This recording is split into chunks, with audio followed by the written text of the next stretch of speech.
कांग्रेसको आन्तरिक विवाद नयाँ मोडमा देउबा नेपाल आउँदै सर्वोच्च अदालतको आदेशपछि नेपाली कांग्रेसको आन्तरिक विवादले नयाँ मोड लिएको छ।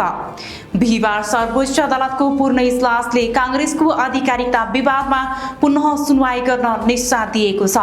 पुनरावलोकनका लागि निश्चय दिएपछि कांग्रेसको संस्थापन इतर पक्ष उत्साहित देखिन्छ। कांग्रेसको आधिकारिकता विवादमा भएको फैसला पुनरावलोकनको अनुमति दिएसँगै नेपाली कांग्रेसको विवाद विशेष महाधिवेशन पछिको अवस्थामा पुगेको छ। कांग्रेस संस्थापन इतर पक्षले साउन 29 देखि 31 गतेका लागि बोलाइएको राष्ट्रिय भेलालाई नीति सम्मेलनमा बदल्ने भएको छ।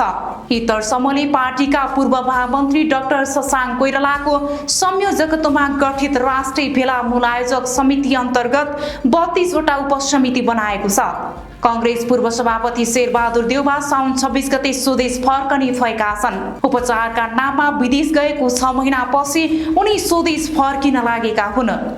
देउबा पक्षी नेताहरूले राष्ट्रिय भेला आयोजना गर्न लागेका बेला उनी स्वदेश फर्किन लागेका छन्।